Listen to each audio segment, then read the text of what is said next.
So hello everyone, as we all know कल है आपका नाबार्ड फेज 2। अगर मैं आप सबको यह बोलूं तो if I say to you that in this session अगर आप बैठते हो तो इस 15 मिनट में आपका नाबार्ड फेज 2 का एग्जाम शायद से बहुत ही इजी होगा। ऐसा मैं क्यों कह रहा हूं? इट्स बिकॉज अगर मैंने यह बताया तो कि क्वेश्चन चाहे कुछ भी आ जाए हमारा आंसर यही रहेगा। अगर क्वेश्चन कहीं से भी आ रहा है लेकिन आंसर हमारा यही से आएगा, इसका मतलब क्या है? सिंपल।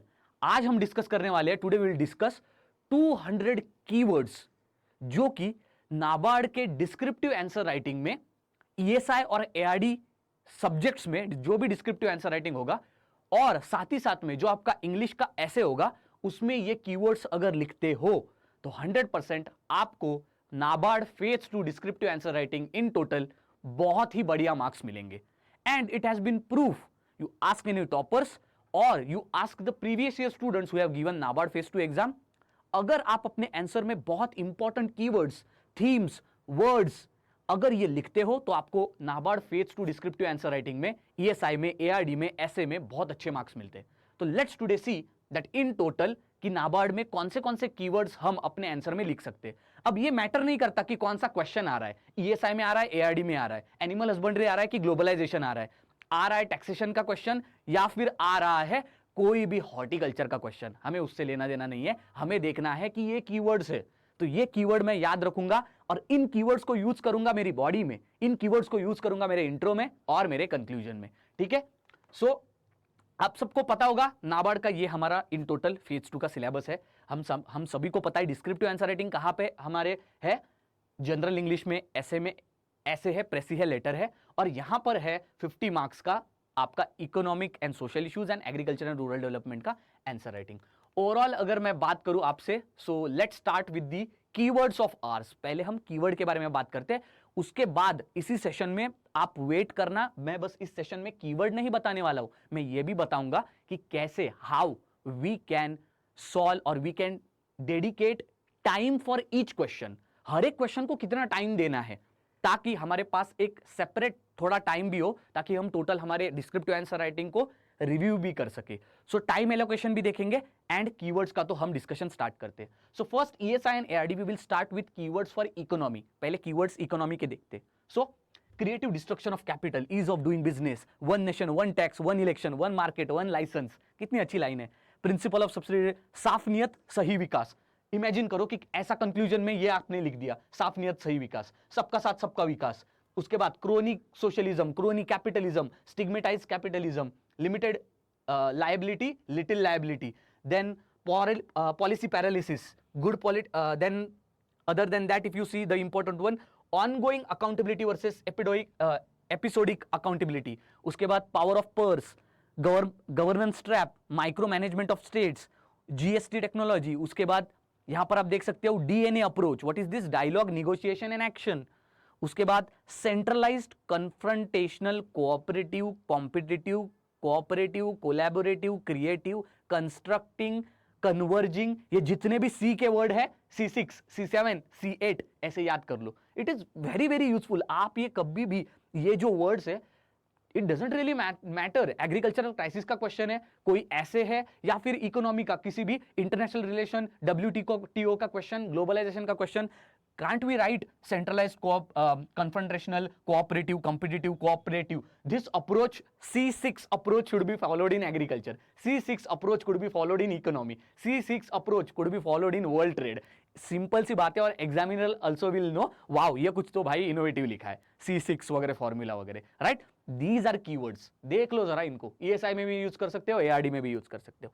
फिर आता है आपका स्ट्रक्चरल ट्रांसफॉर्मेशन, फूड प्रोसेसिंग का इंडिया में प्रॉब्लम, राइट, अंडर डेवलपमेंट का प्रॉब्लम, राइट, उसके बाद पॉवर्टी का problem, right, structural transformation is required, fundamental transformation is required, बहुत अच्छे कीवर्ड्स है ये। उसके बाद dual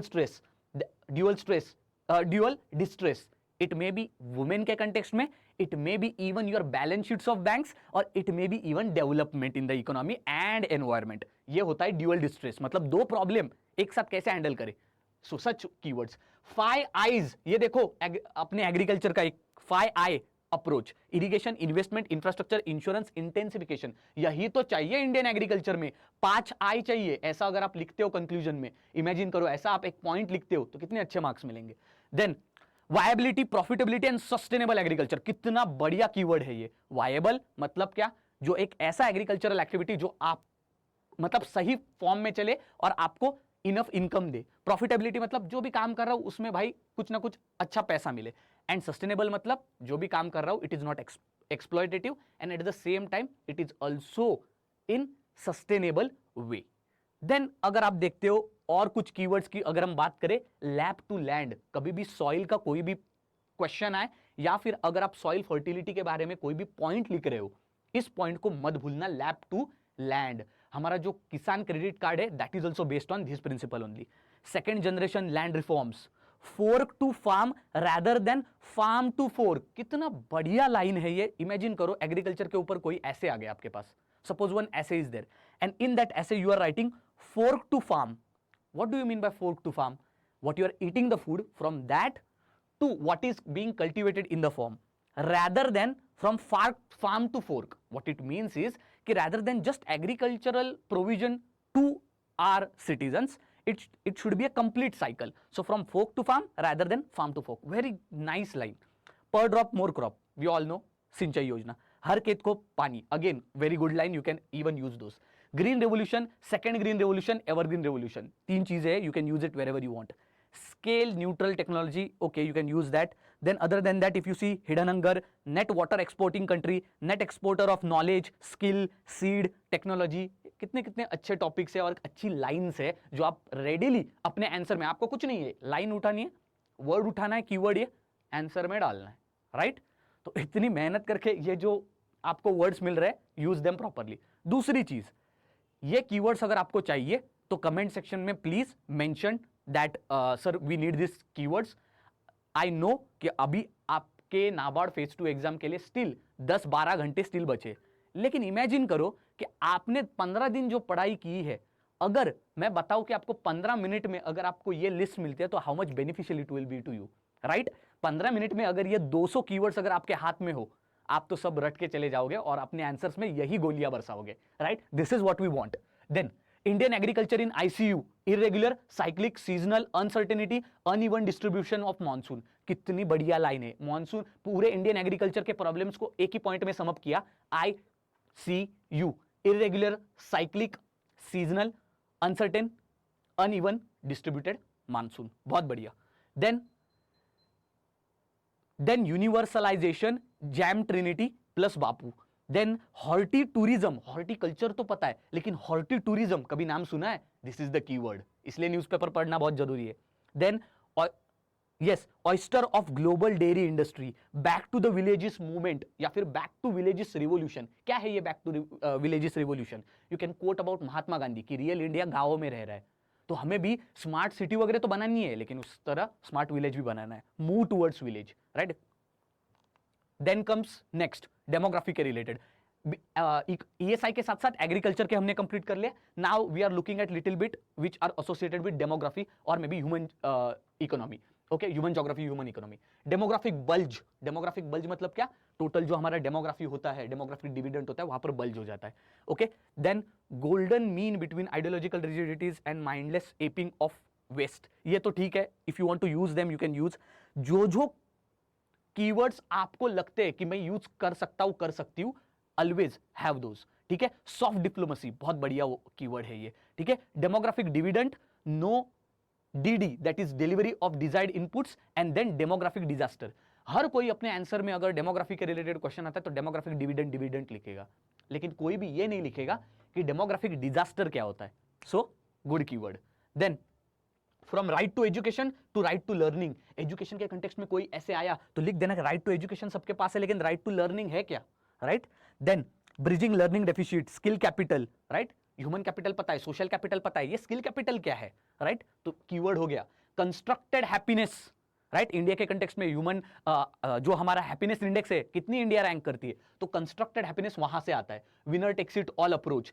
4 Ds, demand, demography, deregulation and democracy. कितने बढ़िया कीवर्ड है ये, यूज करो इसको. Then islands of excellence, politicisation of education and massification of higher education, बहुत बढ़िया एजुकेशन के related keywords.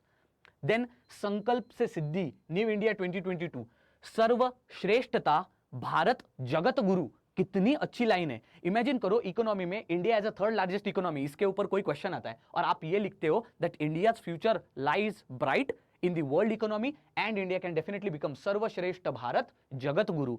Of course, it will have an impact on the examiner. See, this is what the keywords are. ठीक है, I am also going to use it, no wonder, but you also need to use it. स्वस्थ, कुपोषित, मुक्त, शिक्षित Bharat. So, स्वस्थ means healthy, कुपोषित मुक्त means malnutrition free, and shikshit means educated Bharat. Very nice line in ESI section we can use. Economic reforms with a human face. Then other than that, my bap culture. Then other than that, the important is India, Shakti, Ekta and Sadbhavana. So India, Shakti means power, Ekta means unity and Sadbhavana, it's compassion, right? Then ये भी बहुत बढ़िया आपका keyword था, right? Then reset, revitalize and forge new relations. Globalization of human pace. Then 4 P's, क्या है ये 4P? 4D देखा, 4I देखा, right? C6, C7, C8 देखा. ये क्या है 4P? Public, private, people, partnership, बढ़िया. 3S क्या है? स्किल, स्पीड, स्केल, किसी भी इंडस्ट्री के लिए चाहिए, किसी भी इकोनॉमी के लिए चाहिए. कितने बढ़िया यहां पर you could see keywords are there. Then 6 E's, engagement, ethos, ethics, equality, efficiency, effectiveness. बहुत बढ़िया चीज है, you can write this down. 4 D's, deregulation, differentiation, diversification, disintegration. 4 R's, recognize, recapitalize, resolution, reform. बढ़िया. Then double financial representation, impossible trinity, क्या है ये? No collateral, low interest and easy access to credit. 3 P's, suitable product, transparent process and committed people. 3x3 matrix, 3 sections, 3 surplus, 3 players. So trinity, the triangle. Indradhanush, twin balance sheet syndrome, ये आप keyword use कर सकते हो आपके banking के problems में. Ease, enhance access and service excellence, ये भी लिख सकते हो. Quantitative easing, Fed tapering and dollar tsunami, eroding of credit culture. Eroding of credit culture कहां यूज कर सकते हो? एनपीएस में. तो इस तरह से आप यहां पर ये कीवर्ड्स यूज कर सकते हो. Then other than that, economic glue, 3 F's, funds, functions, functionaries. उसके बाद premature deindustrialization, very nice term related to industries. MSME, silent engine of growth, very very important. ठीक है. Low income trap, middle income trap, ये keywords हो गए आपके conceptual. Cross fertilisation, ये आप एआरडी में यूज कर सकते हो. 4th industrial revolution, jobless growth, informalisation, casualisation. फिर आता है आपका रेगुलेटरी कोलेस्ट्रॉल, ये रेगुलेटरी बॉडीज में आप यूज कर सकते हो या फिर रेगुलेशन में यूज कर सकते हो, सुपरविजन में यूज कर सकते हो. Okay. Then follower mentality, right? India shouldn't be following followers mentality, ऐसे आप लिख सकते हो. Last mile connectivity, last mile connectivity government schemes के कंटेक्स्ट में. Build, neglect, rebuild. Transport divide, RSS 3E, reliable, safe, sustainable, efficient, environment friendly, economic and transport. बहुत बढ़िया keyword. Then other than that, zero emission, zero defect, zero incident, 0E, 0D, 0I, ये very important keyword. Then mom and pop shows, footloose industry. Then cross subsidisation, housing के लिए connectivity, affordability, safety and amenities, inclusivity, disaster resilient and sustainability related to housing, ये भी आप कर सकते हो. Then 5 P's यहां पर देख सकते हो, people, planet, prosperity, peace, partnership, triple bottom line, people, planet, profit. If you want these all keywords, comment section में लिखना जरूरी है. We will reply you with the link. Okay, comment section में लिखना जरूरी है और तभी हम डिस्क्रिप्शन में ये कीवर्ड्स लिखेंगे.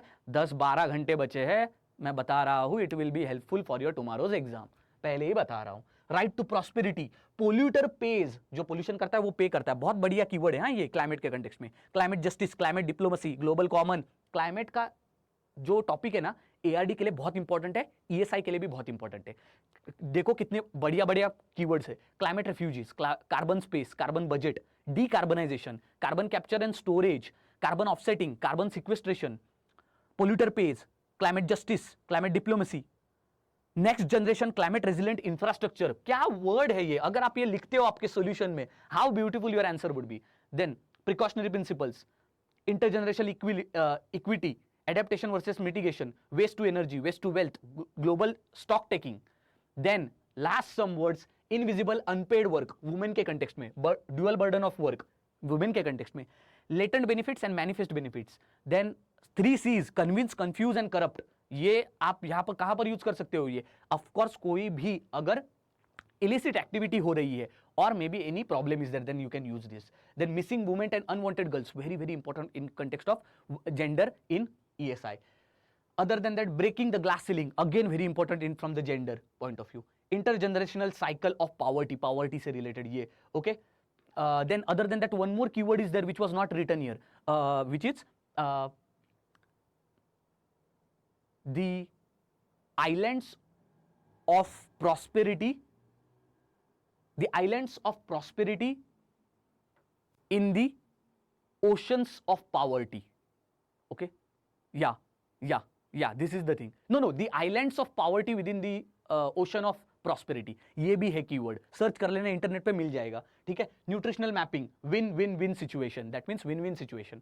तो इस तरह से हमारे कीवर्ड सारे खत्म हो चुके हैं. 15 मिनट में 200 कीवर्ड हमने कंप्लीट कर लिए. अगर आप इनका, अब मैंने बोल दिया ये लिस्ट मैं आपको प्रोवाइड करूंगा डिस्क्रिप्शन सेक्शन में, लेकिन उसके लिए करना पड़ेगा कमेंट. अब दूसरी चीज मैं आपको बताता हूं, मेन थिंग, जो आप कल एग्जाम के लिए जाओगे, टाइम कितना डेडिकेट करना है. ऐसे के लिए टाइम देना 35 मिनट, 35 मिनट्स ओनली. लेटर के लिए देना 25 मिनट, प्रेसी के लिए देना 25 मिनट, 5 मिनट बचते हैं, उसमें रिव्यू करना. 30 मिनट में ऐसे लिखने मत जाना, गलतियां कर दोगे. याद रखना, इंग्लिश डिस्क्रिप्टिव आंसर राइटिंग में आपके रिव्यूइंग के लिए बहुत कम टाइम है. क्यों रिव्यूइंग के लिए कम टाइम है? मैं ये कह रहा हूं कि एक ही बार लिखो, लेकिन गलती मत करो. इंग्लिश डिस्क्रिप्टिव आंसर राइटिंग में बिल्कुल गलती मत करना, तुम्हें पता भी नहीं चलेगा. ऐसे जब आप लिखते हो, पहली लाइन के बाद जब आप लास्ट लाइन लिखते हो, आपको पता भी नहीं होगा कि बीच में आपने लिखा क्या है. So do not please make the mistake. Answer writing review is easy. Essay, Pressy and letter writing review is not easy. So whatever you write, don't make mistake there. Take 40 minutes to write essay, चलेगा. Take यहाँ पर maybe 25, if अगर जो भी आपका weaker section है, ज़्यादा time dedicate करते हैं, लेकिन गलती मत करना. Then objectives के लिए 25 मिनट फॉर कंफर्म क्वेश्चन, जितने आंसर करने हैं उतने, and 5 minutes for review mark question. वहां पर पर्पल कलर का रिव्यू करते हैं ना हम, तो वो आप 5 मिनट में करोगे. 30 मिनट्स में ये हो गया. बचता है हमारा ARD descriptive answer writing and ESI descriptive answer writing. 15 mark के क्वेश्चन के लिए 25 मिनट, 15 मार्क के क्वेश्चन के लिए 25 मिनट, दो, एक ESI एक ARD. और जो 10 मार्क के उनको 15-15 minute, 10 minute for reviewing all your answers. Answer writing reviewing is very very easy, क्योंकि आप पॉइंट्स में आंसर लिखते हो. So this is all about time allocation. Keywords की you will get it in description section. Thank you very much, best of luck, मिलते हैं कल.